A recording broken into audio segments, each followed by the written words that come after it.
আমি অন্তঃপুরের মেয়ে, চিনবে না আমাকে।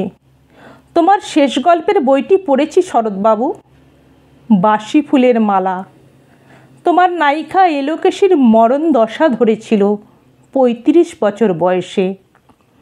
২৫ বছর বয়সের সঙ্গে ছিল তার রেশারেশি। দেখলেন তুমি মহাদাসই বটে, জিতিয়ে দিলে তাকে।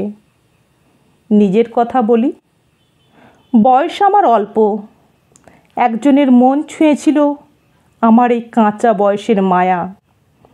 তাই জেনে পুলক লাগতো আমার দেহে। ভুলে গিয়েছিলেন অত্যন্ত সাধারণ মেয়ে আমি। আমার মতো এমন আছে হাজার হাজার মেয়ে, অল্প বয়সের মন্ত্র তাদের যৌবনে। তোমাকে দোহাই দিই, একটি সাধারণ মেয়ের গল্প লেখো তুমি। বড় দুঃখ তার স্বভাবের গভীরে অসাধারণ কিছু তলিয়ে থাকে কোথাও। কেমন করে প্রমাণ করবে সে? এমন কজন মেলে যারা তা ধরতে পারে? কাঁচা বয়সের জাদু লাগে ওদের চোখে, মন যায় না সত্যের খোঁজে। আমরা বিকিয়ে যাই মরীচিকার দামে। কথাটা কেন উঠল তা বলি। মনে করো তার নাম নরেশ। সে বলেছিল কেউ তার চোখে পড়েনি আমার মতো। এত বড় কথাটা বিশ্বাস করব যে সাহস হয় না, না করব যে এমন জোর কই। একদিন সে গেল বিলেতে, চিঠিপত্র পাই কখনো বা। মনে মনে ভাবি, রাম রাম, এত মেয়েও আছে সে দেশে, এত তাদের ঠেলাঠেলি ভিড়, আর তারা কি সবাই অসামান্য?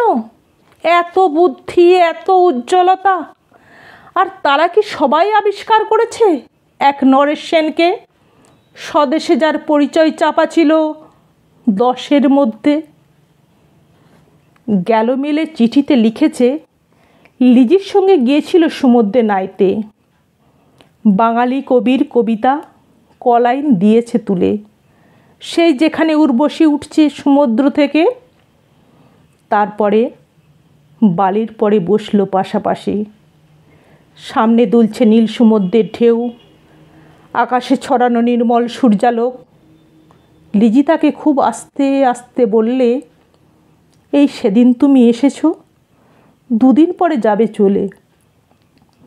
ঝিনুকের 2টি খোলা, মাঝখানটুকু ভরা থাক একটি নিরেট অশ্রুবিন্দু দিয়ে। দুর্লভ, মূল্যহীন। কথা বলবার কি অসামান্য ভঙ্গি। সেই সঙ্গে নরেশ লিখেছে, কথাগুলি যদি বানানো হয় দোষ কি, কিন্তু চমৎকার। হিরে বসানো সোনার ফুল কি সত্য? তবুও কি সত্য নয়? বুঝতেই পারছো, একটা তুলনার সংকেত ওর চিঠিতে অদৃশ্য কাঁটার মতো আমার বুকের কাছে বিধিয়ে দিয়ে জানায়, আমি অত্যন্ত সাধারণ মেয়ে। মূল্যবানকে পুরো মূল্য চুকিয়ে দিই এমন ধন নেই আমার হাতে। ওগো, না হয় তাই হলো, না হয় ঋণেই রইলেম চিরজীবন। পায়ে পড়ি তোমার, একটা গল্প লেখো তুমি শরৎবাবু।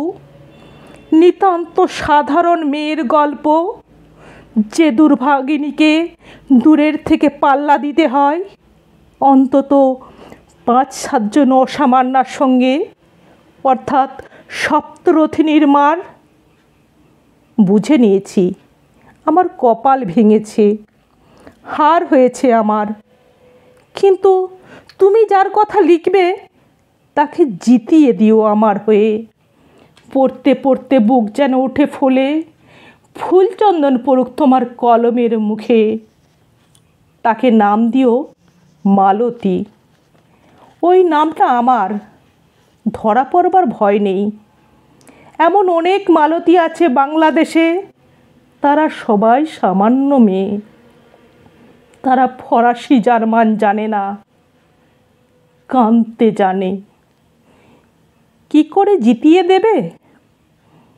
উচ্চ তোমার মন, তোমার লেখনী মহীয়সী, তুমি হয়তো ওকে নিয়ে যাবে ত্যাগের পথে, দুঃখের চরমে শকুন্তলার মতো। দয়া করো আমাকে, নেমে এসো আমার সমতলে। বিছানায় শুয়ে শুয়ে রাত্রির অন্ধকারে দেবতার কাছে যে অসম্ভব বর মাগি, সে বর আমি পাবো না, কিন্তু পাই যেন তোমার নায়িকা। রাখো না কেন নরেশকে 7 বছর লন্ডনে, বারে বারে ফেল করুক তার পরীক্ষায়। আদরে থাক আপন উপশিকা মণ্ডলীতে। ইতিমধ্যে মালতী পাশ করুক MA কলকাতা বিশ্ববিদ্যালয়ে। গণিতে হোক প্রথম তোমার কলমের এক আঁচড়ে, কিন্তু ওইখানেই যদি থামো, তোমার সাহিত্য সম্রাট নামে পড়বে কলঙ্ক। আমার দশা যাই হোক, খাটো করো না তোমার কল্পনা। তুমি তো কৃপণ নও বিধাতার মতো। মেয়েটাকে পাঠিয়ে দাও ইউরোপে। সেখানে যারা জ্ঞানী, যারা বিদ্বান, যারা বীর, যারা কবি, যারা শিল্পী, যারা রাজা, দল বেঁধে আসুক ওর চারিদিকে। জ্যোতির্বিদের মতো আবিষ্কার করুক ওকে, শুধু বিদুষী বলে নয়, নারী বলে। ওর মধ্যে যে বিশ্ববিজয়ী জাদু আছে, ধরা পড়ুক তার রহস্যে। মুরের দেশে নয়, যে দেশে আছে সমজদার, আছে দরদি, আছে ইংরেজ, জার্মান, ফরাসি। মালতীর সম্মানের জন্য সভা ডাকা হোক না, বড় বড় নামজাদার সভা।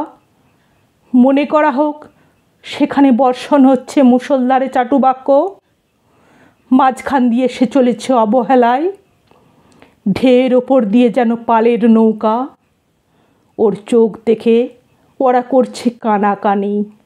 সবাই বলছে ভারতবর্ষের সজল মেঘ আর উজ্জ্বল রৌদ্র মিলেছে ওর মোহিনী দৃষ্টিতে। এইখানে জনান্তিকে বলে রাখি, সৃষ্টিকর্তার প্রসাদ সত্যই আছে আমার চোখে। বলতে হলো নিজের মুখেই। এখনো কোনো ইউরোপীয় রসজ্ঞের সাক্ষাৎ ঘটেনি কপালে। নরেশ এসে দাঁড়াক সেই কোণে, আর তার সেই অসামান্য মেয়ের দল। আর তারপরে আমার নোটে শাকটি মুড়লো, স্বপ্ন আমার ফুরলো। হায় রে সামান্য মেয়ে, হায় রে বিধাতার শক্তির অপব্যয়।